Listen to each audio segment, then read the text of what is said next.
Primeiro e segundo Samuel, Reino Unido e transição de Saul para Davi. Você tem aquela situação de o povo queria ter um rei como os outros povos, e aí Deus vai, manda ungir Saul. Saul mancou, aí Deus vai, levanta Davi. E aí começa. No primeiro livro dos reis, aí você tem aquela... Enquanto em 1 Samuel é Saul, segundo Samuel praticamente é Davi, primeiro reis você tem Salomão, e segundo reis você tem aquela crise toda, né, de deportação, exílio, né, e por causa da idolatria. Você vai ver que Salomão tem problema por causa da idolatria. Alguém vai dizer, o problema de Salomão eram as mulheres. Não. O problema de Salomão era Salomão. Aí que está a questão. Né? Como, por exemplo, eu entendo Adão. Eu entendo a dificuldade dele de dizer não para uma mulher sem roupa. Eu entendo a dificuldade dele. Eu entendo a situação de Sansão. Eu entendo a dificuldade dele. Eu, por exemplo, entendo a situação de Salomão. Imagina Adão persuadido por uma mulher. Sansão persuadido por uma mulher. Salomão tinha 700 esposas e 300 concubinas. 1000 mulheres. Pelo amor de Deus, gente. Imagina. Aí uma chega, né, assim... Gente, nem pense besteira, porque assim, 1000 mulheres, nem pense besteira, né? Aí o que acontece? Nem dá pra pensar. Eu nem... Aí assim, mas vamos lá. Nesse caso, assim, Não, porque a reação de vocês, entendeu? E assim, o homem da minha idade sabe que não é bem assim. Mas vamos lá. Aí nesse caso, assim, tem os que fingem que é, mas eu respeito, não vou discutir, né? Então nesse caso, né, quem quiser contar a história de pescador, fica à vontade. Então, né, nessa situação, professor, não entendi, não vou explicar. Então, em relação a esse caso, observa bem. Uma vai e fala, não, porque não sei o que não sei o que lá e tal. Aí é aquele caso, adoram o ídolo aqui, adoram o ídolo lá. Por quê? Ele. Quem escolheu essas mulheres? Deu para entender? Então, se a gente pensar bem, o caso de Adão é diferente, né? Adão estava lá, de boa, e Deus falou para ele, alguém pode me dar um copo d'água, por favor? Adão estava lá de boa, aí Deus começou, né? Dorme, neném. Aí ele dormiu, acordou, opa! Aí, né, tava a dona lá. Mas agora, tirando Adão, o resto procurou, né? E assim, e é aquele caso, né? Esses ditados populares, né, da minha falecida mãe, minha mãe dizia que uma mulher pode levantar ou derrubar um homem, né? Dependendo da mulher com quem você cola, você é um cara. Dependendo de qual mulher com quem você junta, você vira outro cara. E é engraçado, gente. Eu fico impressionado como é que muda. Eu vi, né? Perdão pelo pleonasmo, com esses olhos, os meus próprios olhos, que até é raro de comer. O cara era de um jeito. Com dinheiro, com os filhos, com o neto. O cara mudou de mulher. Outro jeito. Com os filhos, com dinheiro, com o neto. Não vou entrar em detalhe, né? Mas eu vi isso. Meninos, eu vi. Então, nesse caso, assim, mas qual é a escolha que o cara faz? O problema é que geralmente a gente escolhe o quê? Pela aparência, né? Por exemplo, a mulher olha, fala assim, pô, esse cara aí vai me dar alguma condição de vida. Não foi isso que a minha pensou, graças a Deus, né? Mas assim, ou então, ele é bonitinho, ou ele dá grauzinho de moto, ou ele é isso, ele é aquilo outro. O cara se destacava, né? Então eu peguei a manha, né? A gente que é feio já toca logo um violão, né? As meninas ficam em volta, começam a ficar popular, né? O bonito não precisa de nada. Aí nesse caso, por exemplo, a mulher foi pelo destaque. O cara a gente sabe como é que é, olhou a aparência. Só que se a cabeça da mulher é um amendoim, é a futura mãe dos filhos dele. Aí daqui a pouco é alienação parental, daqui a pouco tá arrumando barraco, daqui a pouco, dependendo do ex, tu não sabe se o ex é bandido. Então, nessa brincadeira toda, quando vai ver... Gente, desculpa, eu falo isso até pros meus alunos. Falo, você tá aqui. Depois de uma gravidez, tua vida muda toda. Como é que vai ser? Adeus EPICAR, colégio naval, e se pegar AIDS? Que isso, professor? Tu acha que uma garota de 15 anos não tem AIDS, não?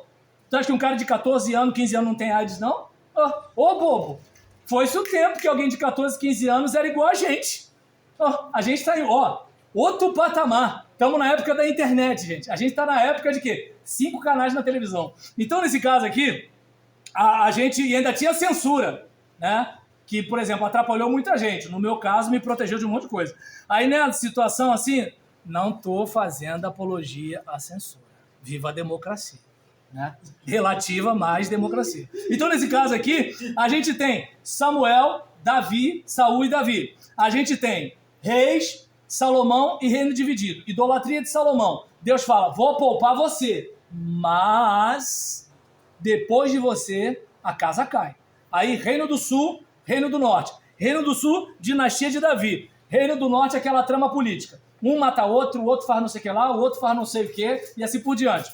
E aí, nessa situação, reino do norte, a Síria vai, deporta o pessoal, traz um povo para Israel, leva o povo de Israel para outro lugar. E aí, reino do sul, exílio na Babilônia. Quando a gente está em Esdras e Neemias, a gente tem o quê? O retorno de um pessoal, pelo decreto do rei, para reconstruir o templo. Um período reconstrói o templo, mas aí tem uma discussão lá, umas intrigas, aí o rei vai e impede a continuidade. Passa um tempo, profecia de Ageu, profecia de Zacarias, estimula o povo, incentiva o povo, aí vem perseguição para a oposição à construção, mas aí o outro rei já dá uma moral, templo reconstruído. Depois disso, passa um tempo, Malaquias profetiza, pessoal está desprezando o culto. Diga-se de passagem, a gente usa muita pregação de Malaquias para falar do pessoal da igreja que não dá dízimo. Mas ali, se você pensar bem, é uma crítica aos sacerdotes. Eram os sacerdotes que estavam dando um migué na parada. É meio que assim, em vez de dar para Deus isso aqui, eu dou esse negócio aqui. E a outra parada, sabe como é, né? Então, aquele negócio, homens de Deus, em nome de Deus, no ambiente religioso, servindo a Satanás, né? E aí, nesse caso aqui, é bom a gente ficar alerta, né? Ambiente religioso não impede ninguém de pecar. Essa frase não é minha, Jeremias Pereira, da 8ª Presbiteriana de Belo Horizonte. E aí, nesse caso aqui, vem Neemias, que vê a cidade em ruína, o muro derrubado. E naquele contexto, uma cidade sem muro é uma cidade desprotegida. Você vai, por exemplo, hoje em dia não. Aqui mesmo, Rio de Janeiro, né? Você vê o traçante voando. É até bonito, né? Aquele negócio vermelho assim, Eu lembro que eu só via isso na guerra do Iraque. Quem lembra? Olha quanto tempo, né? Quando o George Bush falou que ia entrar no Iraque porque tinha arma química, aí chegou lá, arrebentou com tudo, prendeu, matou Saddam Hussein, não apareceu arma química e ficou por isso mesmo, né? Mas diz, né? A gente tem aí a ONU, as Nações Unidas aí para cuidar da gente. Tá bom. Então, nesse caso, como dizia, né, os engenheiros do Havaí, você precisa de alguém que te dê segurança. E aí, nesse caso, assim, eu lembro daquela guerra. Para mim, traçante era aquilo. Eu nunca imaginei que eu ia viver isso, né? Parece cena de filme, parece guerra, né? Parece guerra. Aí, nesse caso, assim, naquela época não tinha isso. Então, não tinha como atacar desse jeito. Então, tinha que atravessar a cidade. Sem muro, seria fácil. Com muro, não. Então, reconstrução do muro ia resgatar a sensação de segurança e iria proteger o povo de muitos ataques. E aí Neemias está lá incomodado com aquela situação e vai para lá. E uma baita liderança. É um camarada que ele tem um plano na cabeça. Quando o rei pergunta por que ele está triste, ele conta para o rei, sabe usar as palavras. Eu quero ser líder, mas eu não sou bom com as palavras. Tudo bem, você pode não ter o talento, mas você pode treinar. O problema não é você ter limitações, o problema é ser preguiçoso. Esse é o caso, né? Eu não sou bom de administração. Tá legal, mas você pode treinar. Porque o problema não é ter limitação, é ser preguiçoso, né? E aí o que acontece? Naquele contexto ali, ele é habilidoso com as palavras, conversou com o rei. E aí quando o rei falou, tá bom, o que eu posso fazer para ajudar você? Opa, ele já tinha um plano. Isso, pá. Ou seja, ele já tinha um planejamento. 2025 tá aí. Você tem ideia do que vai fazer? Então, o líder, ele começa com o fim na mente. É aquele caso, imagina, você vai liderar um ministério. Pastor é mais complicado porque geralmente o pastor vem de fora e ele não conhece ninguém, né? E aí, eu pego, pelo menos pego a minha experiência. vem aquela pessoa perto de você e fala assim, pastor, abre o olho com fulano, Beltrano, não sei o que, não sei o que lá. Só que eu abri o olho e foi com ela, né? Aí, nesse caso, o que acontece? Por exemplo, eu sou do pensamento de que quem traz leva, gente. Eu posso estar errado, mas eu sou desse pensamento. E aí, nessa situação, o que acontece? Você, pô, aquele cara é um encrenqueiro. Como é que eu faço para cativar aquele cara? Fulano ali é talentoso, mas é tímido. Beltrano é não sei o que lá. Fulano tem vocação para isso. Ou seja, ele já começa com finamente. Ele já está vendo aquelas pessoas lá. E ele está fazendo coisas aqui para, de alguma forma, ajudar aquela pessoa. Entendeu? Então, a coisa é mais ou menos assim. E aí, nesse lance, o que ocorre? Gente, deixa eu até olhar aqui a hora. Peraí, deixa eu ver aqui. Opa, toda, meu querido. 8h32. Então tá. Aí, nesse caso, por exemplo, a gente tem até as 9?